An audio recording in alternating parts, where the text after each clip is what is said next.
네, 오늘 저는 이 누가복음 강의 네 번째 시간으로 진짜 믿음을 배우다 이런 제목으로 하나님 말씀을 전하겠습니다.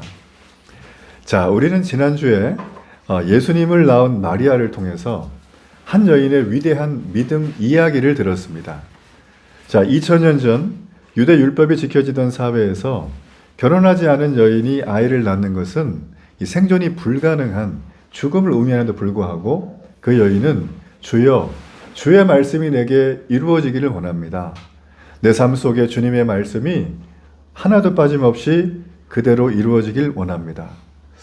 당시로서는 상상할 수 없는 고통의 대가를 지불하겠다고 주님 앞에 주님 뜻대로 살겠다고 몸부림쳤던 한 여인의 위대한 믿음 이야기를 우리가 들을 수가 있었다라는 것입니다.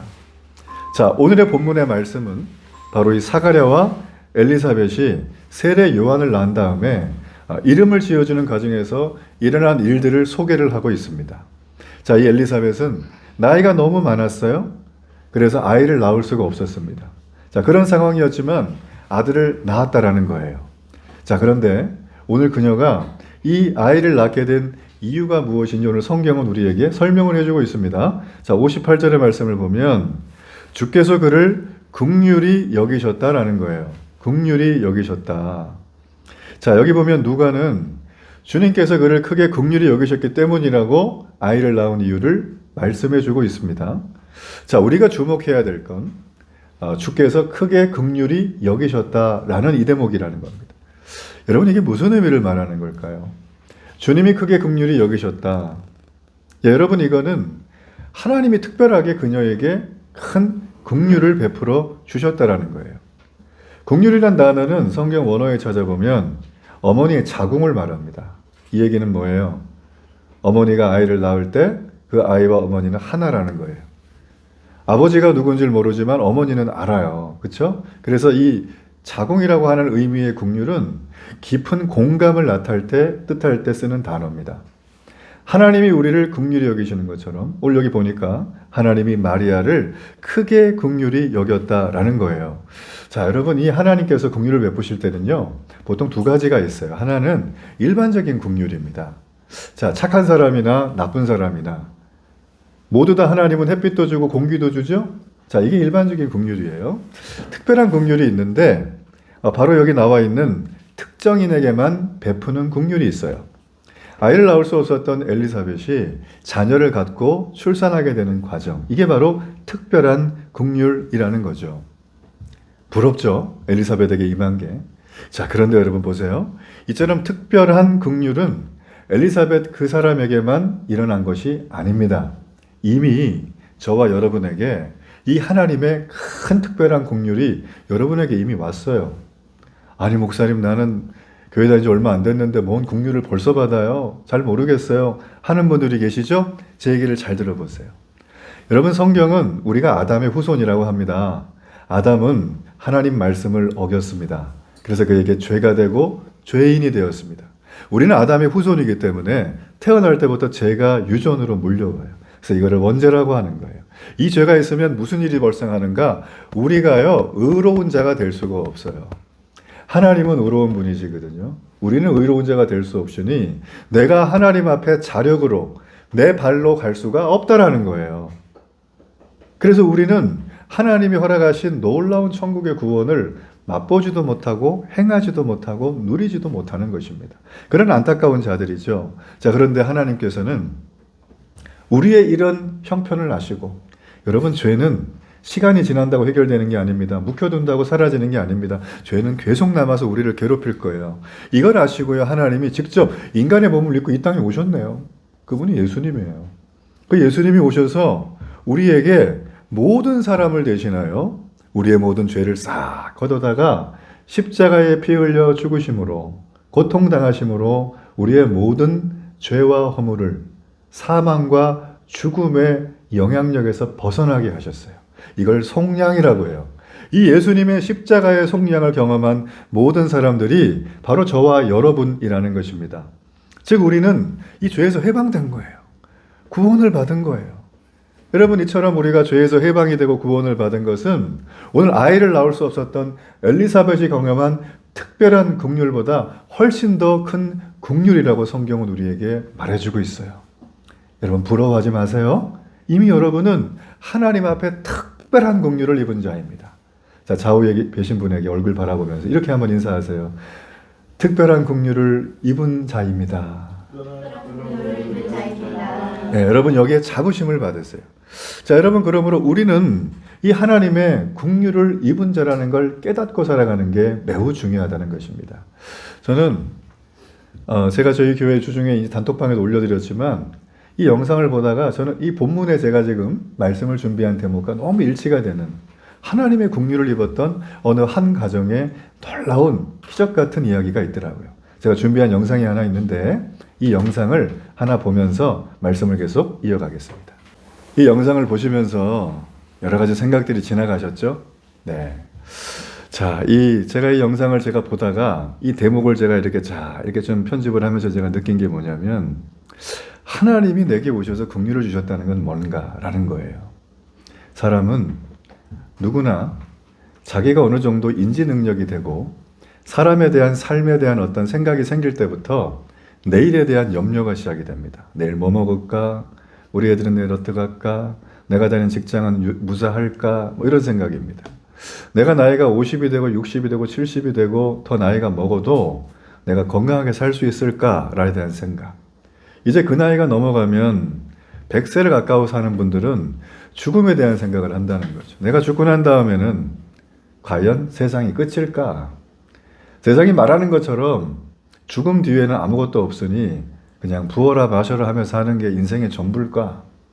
집착하면서 사는 게 전부일까? 사람들은 이런 고민을 하게 되어진다라는 거예요. 자, 여기 나와 있는 우리 영상을 보면서 느낀 건 이분이 정말 아이들을 사랑하는 아버지 같아요.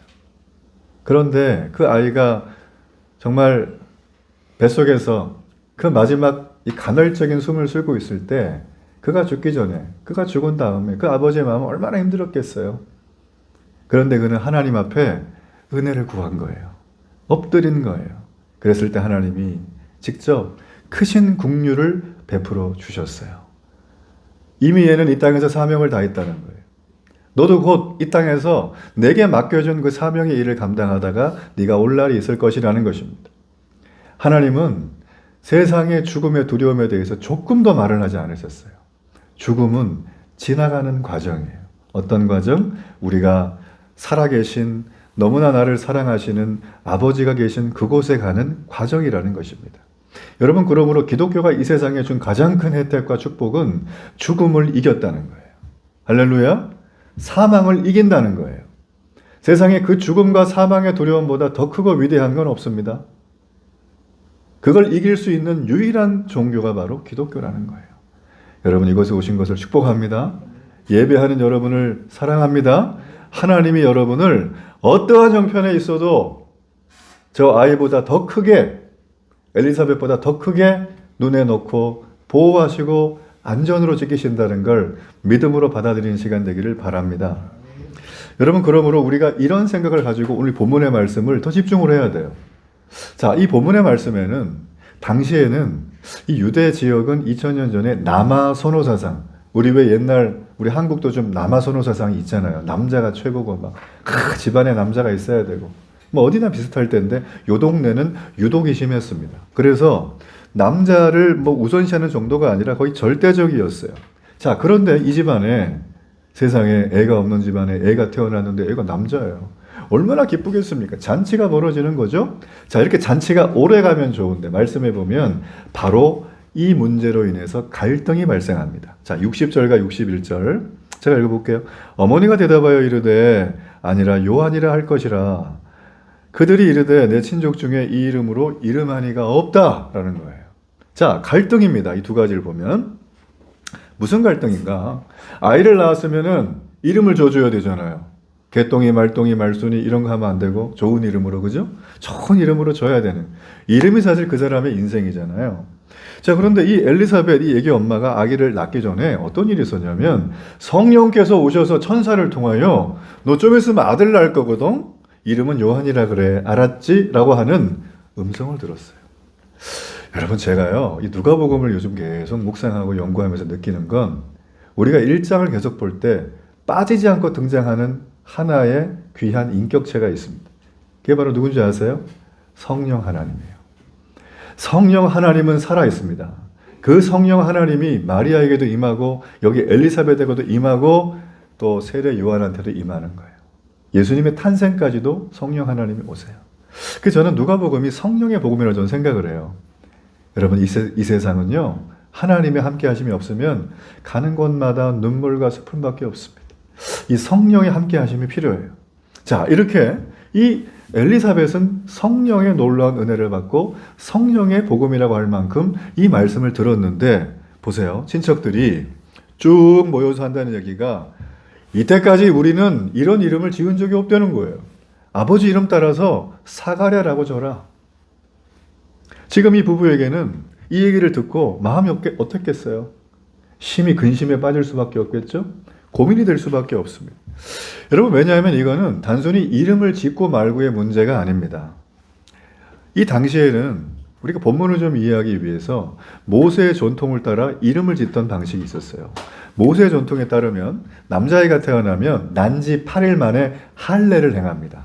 그때 온 친족과 사람들이 모여서 기뻐해주고 축제를 해준 다음에 그 다음 하는 게 뭐냐면 바로 이름을 지어주는 전통이 있었다는 거예요. 그 전통이 벌써 1000년 넘게 이어져 오던 거기 때문에 이 사람들은 이걸 당연시 여겼던 그런 문화에 살았습니다. 그러니까 개인의 생각보다 전통을 따르는 것을 더 중요하게 여겼던 시대가 바로 지금의 본문이라는 거예요. 자, 아이 엄마가 이걸 몰랐을까요? 누구보다 잘 알고 있었습니다. 근데 그녀는 아주 놀랄 결정을 합니다. 아닙니다. 나는 이 아이의 이름을 요한이라고 짓겠습니다. 저는 성경을 보다가 아니 도대체 이 아주머니가 왜 이런 얘기를 하는가? 이름 그냥 지으면 되지. 저는 이런 생각을 좀 하게 됐어요. 여러분 우리가 말씀 속에서 이미 살폈지만 이 여인이 이렇게 이름을 지었던 이유는 바로 성령을 통해서 천사를 통해서 하나님의 말씀을 들었기 때문이에요. 그는 그 말씀을 들었기 때문에 그 말씀을 먼저 둔 것입니다. 순종한 거죠. 그녀는 천사를 통해서 들려준 하나님의 말씀대로 순종하느냐 아니면 전통을 따르느냐 이 어려운 문제 앞에서 결국 그녀는 뭘 따릅니까? 사람의 생각이나 전통이 아니라 하나님의 말씀을 따르기로 결정한 것입니다. 이것이 믿음이에요. 여러분 믿음은 신앙은 하나님 말씀을 따르는 것입니다. 신앙은 신념이 아닙니다. 신앙은 나의 경험이 아닙니다. 신앙은 전통이 아닙니다. 신앙은 주님의 음성을 듣고 그날 날마다 말씀을 따라 성령과 함께 걸어가는 거예요. 그게 바로 신앙이라는 거예요. 많은 분들이 오해하고 혼동하는 것 중에 하나가 신념과 믿음이 비슷하다고 생각을 해요. 단어가 비슷할 수 있죠. 그러나 신념과 믿음은 비슷해 보이지만 실제로는 정반대입니다. 완전 상극이에요. 자, 왜 그런가? 신념의 기초는 내 생각이에요. 그러나 믿음의 기초는 하나님의 말씀이에요. 사람의 생각과 하나님의 생각은 서로 원수지가 아닙니다. 하늘과 땅만큼이나 다른 게 하나님의 생각이고 사람의 생각이라는 거예요. 제가 이제 여기에 대한 것들 좀 생각을 하다가 우연히 한 11년 전에 법륜스님과 어떤 여인이 대화했던 영상이 있더라고요. 자, 그 영상이 너무 재밌어서 제가 여러분 좀 소개를 하는데 그렇다고 또 이분 거를 볼 필요는 없어요. 이 법륜스님이 어떤 여성이 그 신도인 것 같아요. 신도가 질문을 하는 거예요. 딱 일어나가지고 스님, 저희 어머니가 10년 전에 갑작스럽게 돌아가셨는데 우리 세 자매가 너무 마음이 아픕니다. 작별도 못하고. 그런데 불교의 가르침에 보니까 극락왕생하려면 이 땅에 있는 자녀들이 기도를 많이 하고 또 공을 들이고 또 그렇게 살아가면 된다고 하는데 우리가 정말 그렇게 많이 했거든요. 절도 많이 하고. 우리 어머니 극락왕생 갔을까요? 아니 제 생각인데 극락왕생이 있을까요? 본 적이 없는데. 자, 이렇게 질문을 던진 거예요. 자, 그랬더니 스님이 이 얘기를 딱 듣고 불경을 가지고 말을 해야 되는데 세상에 성경 말씀을 가지고 이렇게 말씀하는 거예요. 믿는 자에겐 복이 있나니 천국이 저희 것이니라. 이 여자분이 신도가 아니 스님 그 목사님이 하는 얘기인데 목사님이 성경 가지고 얘기하는 건 당연한데 스님은 불경 갖다 얘기해 주셔야죠. 그랬더니 장내에 폭소가 터졌어요. 근데 이 스님이 좀 빈정이 상했네. 그래가지고 우격다짐으로 아니 내가 말하면 되는 거지 그러면서 하는 얘기를 뭐 또 하셨어요. 그런데 너무 재밌는 얘기는 그 여자분이 아니 스님 천국이 있는지 내가 어떻게 압니까? 내가 가본 적도 없는데. 그랬더니 스님이 웃으면서 이렇게 얘기하셨어요. 천국이 너희 것임이라. 그 앞에 아까 무슨 말 있었죠? 그랬더니 이 여자분이 믿는 자에게는. 스님이 이제 알겠죠? 그랬더니 이분이 조금 생각하더니 아 그렇군요 하면서 자리에 앉았다라는 거예요. 자 보세요. 자 여기 있는 스님이 말한 믿음이 있습니다. 자 여기는 이 스님이 말한 믿음은 과연 어떤 믿음이었어요? 어떤 믿음이었을까요? 지금 이 스님이 말한 믿음은 천국이 있다고 내가 생각을 하면 그게 있는다는 믿음이에요. 자, 이분의 말은 한마디로 뭡니까? 신념이라는 거예요. 자신이 천국이 있다고 믿으면 천국이 있는 거고 자신이 천국이 없다고 믿으면 천국이 없는 거예요. 천국이 있고 없고는 누구에게 달렸다? 내 생각에 달렸다라는 거예요. 이걸 신념이라고 하는 것입니다. 이 땅의 대부분의 사람, 모든 사람들은 신념으로 삽니다. 내가 있으면 있고 내가 없으면 없는 거예요. 내가 세상에서 성공하기 위해서 닿을 수 있는 대로 연줄을 닿는 거예요. 내가 세상에서 잘 되기 위해서 수단 방법을 가리지 않아야 돼. 이게 다 뭐예요? 신념이에요. 그렇죠? 내가 이 신념으로 살아가는 이 세상의 사람들은 전부 다 천국마저도 내 생각에 달렸다라고 지금 얘기를 합니다. 자, 그러나 성경은, 기독교는 믿음을 그렇게 말하지 않습니다. 기독교가 말하는 믿음은 자신의 생각을 믿는 게 아니라 하나님의 말씀을 믿는 게 믿음이라는 거예요. 하나님의 말씀을 믿는 게 믿음이라는 거예요. 우리가 세상을 살아가다 보면 내 생각과 내 경험을 쫓아갈 것인가? 하나님의 말씀을 쫓아갈 것인가? 자, 이런 선택해야 하는 경우를 우리는 수도 없이 너무나 자주 만나게 된다는 겁니다. 자, 이럴 때 우리는 어떻게 해야 되겠습니까? 이 엘리사벳처럼 내 생각과 내 신념을 따르는 게 아니라 하나님의 말씀을 따라가야 될 줄로 믿습니다. 여러분, 그런 은혜가 진짜 믿음의 모습이라는 거예요. 자, 그런데 우리의 장면을 두 번째로 넘겨보면 저는 이걸 보다가 또 이런 생각을 했어요. 아니 그럼 어떻게 이 엘리사벳이 아들의 이름을 짓는 일에 있어서 이 친족들의 제의를 다 거절하고 하나님 말씀에 순종을 할 수 있었을까? 저는 좀 그게 궁금했어요. 자, 그런데 오늘 말씀을 가만히 보면 이 엘리사벳이 이미 하나님께서 자기에게 약속한 내용이 이루어지는 걸 경험하고 있는 거예요. 오늘 천사가 와서 말을, 성령께서 말하는 거예요. 엘리사벳, 내가 이번에 너 임신하게 할 건데 애 낳을 거야. 애가 아들이거든. 자, 이렇게 얘기를 했는데 지금 이분이 애를 낳았어요. 그러니까 지금 이분은 어떤 생각입니까? 엘리사벳의 생각에는 야, 하나님이 말씀하시면 반드시 이루어지는구나. 자, 이걸 통해서 그녀는 이 경험으로 믿음이 생긴 거예요. 믿음이 있긴 했는데 흔들리는 믿음, 갈대 같은 믿음, 어떨 땐 좋고 어떨 땐 좀 별로고 이런 어째 보면 터가 굉장히 낮은, 바닥이 굉장히 얕은, 그래서 날마다 믿음 얘기하면 바닥만 닦아요. 바닥에 먼지 묻은 믿음이 없나 봐. 먼지 털면 있나 봐. 이걸 날마다 반복하는 거죠. 자, 이거를 여러분 신앙에서는 믿음의 기초의 도라 그럽니다. 예수님을 믿고 10년 됐는데 이 믿음의 기초의 도만 닦는 분이 있어요. 의심과 의구심과 마음의 변화와 이런 것들이 계속 요동치니까 이 기초를 닦는 데서 벗어나지를 못하는 분이 있어요. 저는 엘리사벳이 그러지 않았나 싶어요. 그런데 이 엘리사벳이요, 완전한 경험을 했잖아요. 하나님이 말씀했어요. 그게 이루어졌어요. 자기에게 딱 아들이 생긴 거예요. 그러니까 안 믿어질 수가 없는 겁니다. 그렇죠, 그죠? 그녀에게 믿음이 지금 생겼습니다. 그러니까 그녀가 어떤 행동을 하나요? 친족과 당시의 관례와 전통을 따르는 게 아니라 성령의 음성을 듣고 이름을 요한이라 할 거예요. 세상이 놀랄 그런 발표를 하게 된 것이라는 겁니다. 여러분, 하나님의 약속이 이루어지는 것을 경험하면 하나님의 말씀에 순종할 수 있는 힘이 생기는 줄로 믿습니다. 이 하나님의 약속을 받으시길 바라요. 이 하나님의 약속을. 지난 세계 2차 대전 때 굉장히 젊은 비행기 조종사가 있었습니다. 근데 이 조종사가 한 여성과 펜팔을 했어요. 펜팔 아시죠?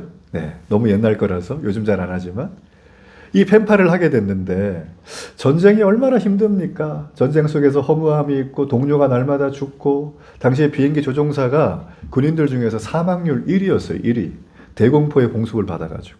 그러니까 날마다 죽음과 싸우는 너무나 불안한 삶을 살아갈 때 이 젊은 여성과 펜팔을 하면서 그의 마음속에 위로와 용기를 얻었습니다. 시간이 흘러서 전쟁이 끝났습니다. 이 조종사는 그 여인과 약속을 했어요. 내가 몇 날 며칠 날 어느 기차역에서 내릴 텐데 당신이 나와달라. 그랬더니 그 여자분이 편지에 내가 나갈 건데 손에 꽃 한 송이를 들고 나갈 거다. 그러면 난 줄 알아봐라 라는 거예요. 참 로맨틱하죠? 시간이 되었어요. 실제로 기차를 타고 갔어요. 기차역에 탁 내립니다. 얼마나 멋있게 하고 갔겠어요. 그 조종사가, 그죠? 그래서 자기가 그래 꿈에 그리던 펜팔 상대인 그 여자 주인공, 아주 아름다운 자매라고 생각을 하고 있는지를 찾아보는데 없는 거예요. 그래서 저기 봤더니 한눈에 봐도 아주 멋지고 아름다운 자매가 아니라 나이도 많으시고 완전 아줌마시고 몸매도 뚱뚱하신 어떤 분이 꽃 한 송이 들고 서 있는 거예요. 야, 여러분이 그 조종사라면 어떠시겠어요? 1번 그냥 간다. 2번 침 뱉고 간다. 3번 담배 한 대 피운다. 어쩌실 거예요? 이 조종사가요, 그 생각이 들었지만 자기가 한 약속이 있잖아요. 그죠? 그 펜팔 상대 그 여자분과 한 약속이 있기 때문에 자기가 찾아가서 자기가 누굽니다 라고 그 꽃을 든 아주머니한테 얘기를 했어요. 그 아주머니가 환하게 웃으면서 아이고 조종사분, 조금 전에 어떤 아름다운 여자분이 나한테 꽃 한 송이를 주면서 서 있으면 어떤 사람이 말을 걸어올 텐데 그 사람이 내가 만나야 될 사람이니까 저 건너편에 있는 식당에서 기다리고 있다고 전해주세요. 여러분, 이 얘기는 사랑의 약속이라는 단편소설에 나왔던 얘기입니다. 여러분, 그래요. 하나님의 모든 약속은요, 사랑의 약속입니다. 이 약속은 반드시 이루어집니다. 하나님의 말씀은 1.1획도 변함이 없이 이루어질 줄로 믿습니다. 우리의 신앙은 그걸 믿는 거예요. 하나님 우리에게 복 주시겠다, 줍니다. 하나님이 우리를 구원으로 이끌어간다, 하십니다. 하나님이 여러분의 기도를 듣는다, 그렇게 하십니다. 나의 믿음 없음을 도와주세요라고 기도했던 사람이 있다면 하나님은 믿음을 주실 줄로 믿습니다. 여러분, 우리가 매일 아침마다 제가 우리 데일리교회 유튜브에다가 아침 예배 올리잖아요. 그쵸? 조회수도 별로 나오지도 않는. 그걸 제가 왜 올릴까요? 제가 아침 예배를 날마다 성경 말씀을 아주 귀납적으로 한 절 한 절 제가 분해해서 여러분에게 일품 요리가 돼가지고 딱 먹을 수 있도록 올려드린 이유는 과연 무엇일까요? 제가 할 일 없어서? 시간이 남아 돌아서? 아닙니다. 제가 그렇게 해드린 이유는 딱 하나예요. 여러분이 하나님의 은혜를 경험하기 위해서 말씀을 알아야 되기 때문이에요. 아니, 내 삶에 기적이 임하려면 그분이 내게 약속을 주셔야죠. 근데 그분이랑 나랑 별로 안 친해. 그분이 뭐 좋아하는지도 몰라요. 그분이 싫어하는 것도 몰라요. 그러니까 나는 그냥 내 마음대로 그분하고 교제를 하고 있네? 이러면 안 되는 거예요. 맞죠? 그래서 이 하나님의 말씀이 내게 와 있어야지만 기적을 경험할 수 있는 주인공이 되는 겁니다. 성경은 말합니다. 우리에게 저 천국에 있는 복의 보따리를 짊어지고 와 계신 성령 하나님이 네 옆에 있다는 거예요. 그런데 어떤 사람은 이거를 때마다 시마다 꺼내 쓰는 거예요. 아, 내가 지금 위기가 왔어. 다 꺼내가지고 위안을 받고. 내가 지금 인생이 잘 되고 있는데 조금 불안하다? 그럴 때 하나님이 탁 이렇게 보따리 꺼내가지고 살아갈 수 있는 영적인 솔루션을 주는 거예요. 그런데 어떤 사람은 평생을 예수 믿어도 보따리가 어딘지도 몰라요. 꺼내기는커녕 뭐가 뭔지도 몰라요. 그러니까 인생의 풍지풍파를 다 겪으면서 어떻게 해요? 그걸 다 내가 겪는 거예요. 나 혼자 내 힘으로. 이건 사탄 마귀가 좋아하는 겁니다. 우리의 삶은 하나님 말씀 앞에 걸어갈 때 그 말씀 속에 있는 금은보화를 캐내어 살아가는 삶인 줄로 저는 믿습니다. 우리가 이거를 경험을 해야지만 우리의 삶이요, 날마다 하나님 말씀을 순종하며 걸어갈 수가 있어요. 우리가 경기에서 이기려면 날마다 연습을 해야 되는 겁니다. 마찬가지로 우리가 날마다 말씀을 가지고 살아가는 삶, 그 말씀이 내 속에 흐를 수 있도록 말씀에게 시간을 주고, 틈만 나면 말씀을 보고, 틈만 나면 주님께 엎드리고, 틈만 나면 그분과 깊은 교제를 하려고 하는 마음에 갈망이 있는 분들은 어느 상황을 만나도 하나님의 넉넉한 승리가 있을 줄로 믿습니다. 사탄이 틈타질 못하는 거예요. 여러분, 우리는요, 딱 두 가지예요. 내가 예수님을 잘 믿고 안 믿고를 떠나서 내 삶은 늘 하나님의 영과 사탄의 영의 대립 가운데 있는 거예요. 내가 상태가 믿음과 말씀으로 기울어 있으면 사탄이 꼼짝 못합니다. 그런데 49%는 하나님께, 51%는 사탄에게 주면 그때부터 사탄이 침략해 들어와요. 우리의 삶의 승리는 그때부터 없어지는 거예요. 전 여러분 날마다 말씀으로 하나님 앞에 51% 아니 100% 드리기를 축복합니다. 자, 우리 오늘과 마지막으로 좀 살펴야 될 게 있는데, 지금까지는 우리가 아이 엄마에 대한 얘기를 살폈잖아요. 그럼 이제 아이 아빠를 좀 살펴야 되는데, 이 아이 아빠가요, 여러분 아시는 것처럼 벙어리예요. 왜 벙어리죠? 10개월 전에 성전에서 예배하려고 딱 들어갔는데 천사가 나타나가지고, 야, 좀 있으면 너 있잖아, 애 논다? 임신할 거야. 그랬거든요. 근데 이분이 피식하고서 안 믿었어요. 불신앙이죠. 그 징계를 받아가지고 벙어리가 됐네. 벙어리로 10개월을 살아왔는데 오늘 여기 말씀해 보니 입이 열렸어요. 벙어리가 끝난 거예요. 야, 사람들이 기절초봉을 하는 거예요. 아니, 어떻게 이런 일이 있는가. 근데 이 아이 아빠가 입이 열린 다음에 과연 어떤 일이 벌어지고 있는가. 우리 그걸 좀 주목을 해봐야 됩니다. 자, 65절과 66절의 말씀이에요. 자, 이 말씀을 제가 읽어볼게요. 그 근처에 사는 자가 다 두려워한다. 자, 이 상황을 본 다음에 두려워한다는 거예요. 그리고 이 모든 말이 이 기적의 사건이죠. 온 유대 산골에 두루 퍼졌다는. 66절에 보니까 듣는 사람이 다 이 말을 마음에 두고 아이가 장차 어찌게 될까? 이는 주의 손이 그와 함께 하십니다. 이런 얘기를 하고 있어요. 자, 여기 보시면 근처에 사는 사람들이 이 아이 아빠가 벙어리였다가 입이 열리고 그 엄마가 얘기하는 것처럼 애 이름을 사가랴라고 하지 말고 요한이라고 해 하는 그 말에 다들 기절초풍을 하고 있는 거예요. 이 뭔 얘기인가 지금 이게. 사람들이 두려움을 느낍니다. 그리고 이 말을 마음에 담아둡니다. 그리고 온 유대 산골에 이 기적 같은 소문이 두루 퍼진다고 했어요. 여러분, 성경은 짧게 표현하지만 이게 보통 일이 아닙니다. 온 유대 산골 두루 퍼졌다. 자, 유대라고 하는 땅은 직사각형으로 되어 있는 땅이에요. 우리를 말하면 식빵처럼 길어요. 자, 위에가 한 120km, 가로 측면이 80km밖에 안 됩니다. 근데 이 유대 땅에 거의 대부분이 대한민국이랑 비슷해요. 자, 우리 강원도에서 경기도 올라가면 산 하나 넘어야 돼, 대관령. 그죠? 이런 큰 산이 유대산지라는 산이 거기 있어요. 근데 이 산이 얼마나 척박한지 나무도 안 자라고 풀도 없고 물도 없고 사람이 못 살죠. 사람이 살기는 살아요. 뜨문뜨문. 동네가 뜨문뜨문 이렇게 있어요. 근데 온 유대산지는 이게 사각형으로 돼가지고 앞뒤로 70km의 정방향 산지입니다. 황무지. 사람이 살기는 사는데 많이 못 살아요. 떨어져 있으니까 막 다 멀리 있을 거 아니에요. 근데 옛날에 전화가 있어요. 뭐 휴대폰이 있어요. SNS가 있어요. 뭔가 소식을 전하려고 하면 사람이 가야 되는 거예요. 자, 여기 보니까 어떻습니까? 이 놀라운 소문이 유대 산골 전부에 퍼졌다라는 거예요. 사람들이 지금 이 기적 같은 현상을 보고 기절초풍을 하면서 얼마나 놀랐으면 가는 데마다 이 얘기를 한 거겠죠. 그랬으니까 전해줬겠죠. 야, 전해줘. 내 10만 원 줄게. 이랬을까요? 그런 거 없어요. 너무 충격을 받은 거예요, 지금 이 사람들이. 여러분, 세상에 하나님의 임재가 임하면 사람은 두려워합니다. 그리고 돌아다니면서 그 얘기를 계속합니다. 전 세계 80억의 인구 중에 하나님의 이름을 모르는 사람은 거의 없을 거예요, 지금은. 지금도 저기 아프리카 오지 지역에는 글자가 없고 그다음에 문자가 없고 그다음에 사회 체계가 없는 데 가서 뭘 하냐면 복음 영화를 보여줘요. 예수라고 하는 영화. 이게 거의 4, 50년 됐습니다. 지금 이 영화 때문에 거의 몇억 명의 사람들이 예수 그리스도의 복음이라고 하는 걸 들었어요. 천국을 소망하게 됩니다. 여러분, 지금 이 세상에는 우리가 날마다 먹고 사는 것 때문에 날마다 버둥거리지만 지금도 복음을 들고 전 세계를 다니며 주의 복음을 전하는 사람들이 너무 많다라는 거예요.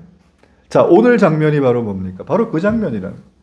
하나님의 임재가 있고 예수님의 기적이 나타나고 우리의 삶 속에 하나님께서 주시는 생명이 나타나면 세상 사람은 이걸 못 받아들인다는 거예요. 왜 그럴까요? 그들은 하나님의 영이 없기 때문이에요. 로마서 말씀에 내 아들은, 내 자녀는 내 안에 성령이 있다라는 거예요. 하나님의 영이 임해야 하나님의 임재가 있는 걸 감사와 기쁨으로 받아들이게 됩니다. 저는 저희 교회가 하나님의 영이 임한 교회가 되기를 축복합니다.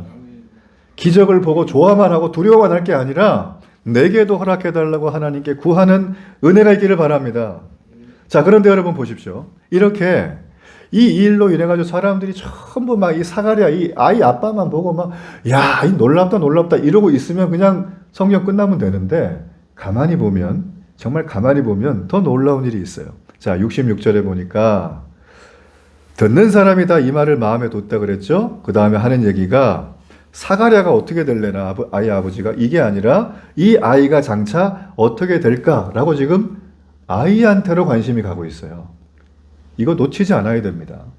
왜 지금 입이 열린 사람은 아이 아빠인데 아이한테, 이 갓난아기 요한이라고 하는 이 아이에게 사람들의 관심이 쏠리고 있는가? 그 이유가 무엇인가? 하나님은 왜 지금 이 아이에게 사람들의 관심이 이 기적의 현장 속에서 아무 말 한마디 못하는 이 갓난아기한테 관심이 쏠리고 있을까? 우린 여러분 이걸 주목해야 됩니다. 왜 그럴까요? 이 요한이라는 사람은 장차 위대한 인물이 될 사람이라 그럴까요? 그게 아닙니다. 요한이 위대한 인물이 되긴 하지만 더 중요한 것은 이 요한은 예수님이 이 땅에 오신다는 걸 알려주는 예고편이에요. 드라마 예고편, 영화 예고편입니다. 그래서 요한은 예수님이 이 땅에 오셔서 우리에게 구원의 복된 소식을 전할 것이라고 하는 예비할 자였다는 것입니다. 하나님께서 요한이 사람들에게 주목을 받게 하신 것은 요한 자신의 영광을 받기 위함이 아니라 요한을 통해서 앞으로 예수 그리스도를 높이기 위해서 그를 주목하게 하셨다는 거예요. 하나님이 여러분의 인생 속에 여러분을 높이실 겁니다. 때로는 뜻하지 않는 물질을 많이 주실 수 있어요. 때로는 여러분을 높은 자리에 앉힐 수가 있습니다. 하나님이 우리를 그렇게 높이고 우리를 들어서 사용하신다면 그것은 세상이 나를 주목하라고 한 게 아니라 그렇게 들고 사용하시는 하나님을 높이라고 주신 건 줄로 저는 믿어요. 우리는 하나님의 이정표입니다. 천국은 여기 있다. 너 인생의 허무와 외로움과 고통과 눈물과 쓸쓸함을 너 힘으로 해결 안 되잖아. 다 가져봤지만 인생의 불안함과 공허함이 여전히 남아있지. 나를 보고 하나님을 봐라. 우리는 삶의 이정표라는 거예요. 여러분, 그러므로 우리가 주님의 영광을 드러내지 않는 물질을 많이 갖고 있잖아요. 우리가 주님의 영광을 전혀 드러내지 않는 명예를 가지고 있잖아요. 우리가 주님의 영광을 드러내지 않는 힘을 갖고 있으면 그게 축복이 아니라 저주입니다. 그게 우리에게 오면 우리를 교만하게 만들어요. 죄에 빠지게 만들어요. 그래서 결국 우리는 멸망하게 되는 거예요. 하나님은 철저하게 이 모든 구원의 역사들을 아름다운 드라마로 한 편의 소설로 만들고 있다는 걸 여러분 꼭 기억하길 바랍니다. 전 여러분도 그렇게 될 줄 믿어요. 낙심하지 마세요. 제가요 정말 아름다운 하나의 에피소드를 봤는데 미국의 헐리우드라고 있습니다. 그 유명한 영화 메카죠. 이 헐리우드에는 이 아침에 조찬 모임을 해요. 같이 모여가지고 밥을 먹으면서 좋은 강의를 듣는데 거기에 유명한 배우라든지 좋은 강연자가 옵니다. 여러분, 당시에 세계적인 잡지였던 라이프지 표지 모델로 실렸던 어떤 여배우, 이 여배우는 미국 최고의 미인 10명 중에 한 사람이라 꼽힐 만큼 모두가 만나고 싶었던 사람이에요.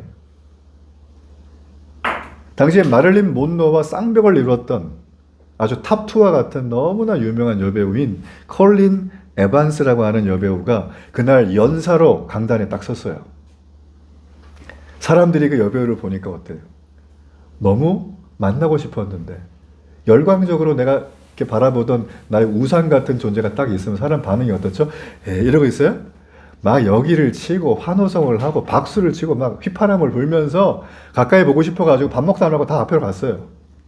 이 여배우가 무슨 얘기를 하나? 이분이 입을 열고 말을 하기 시작합니다.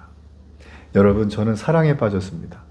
자, 이 한마디를 하고 났더니 장내가 난리가 나서 술렁술렁하고 막 박수를 치고 도대체 행운의 사나이는 누구냐? 저렇게 이쁜 여자와 같이 세계에서 저렇게 만나고 싶은 저 여인과 함께 사랑에 빠진 그 행운의 남자는 누군가라고 초미의 관심으로 누구냐고 물어봐요.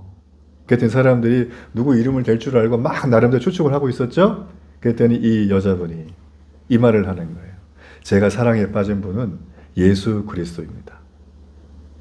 너무나 의외의 대답에 장내가 조용해졌어요. 쥐 죽은 듯이 조용한 거예요. 사람들이 아연실색하면서 뭐 저런 대답을 하냐, 이런 가운데 있었어요. 그러면서 이 여인이 숨소리도 나지 않는 그 강연장에서 폭탄 선언을 합니다. 전 오늘부로 여배우를 포기합니다.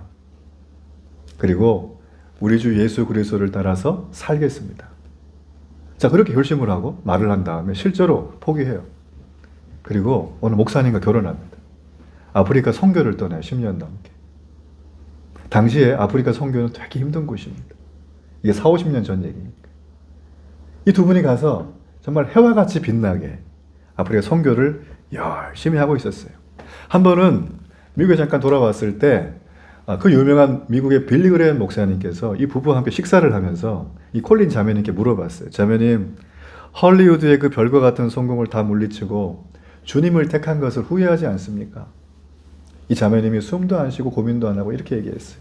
저는 후회하지 않습니다. 저는 영국의 엘리자베스 여왕 자리를 준다고 해도, 미국의 대통령의 자리를 준다고 해도, 나는 헐리우드 스타로 원탑이 된다고 해도 저는 우리 주님을 따를 것입니다. 내게 가장 중요한 분은 바로 예수 그리스도라는 것입니다. 여러분, 이 얘기를 듣고 어떤 생각을 하셨어요? 아까 봤던 그 영상, 이 얘기, 여러분 어떤 생각을 하셨어요? 어떤 마음이 드세요? 예수님을 따른다는 건 건성건성 따를 수가 없습니다.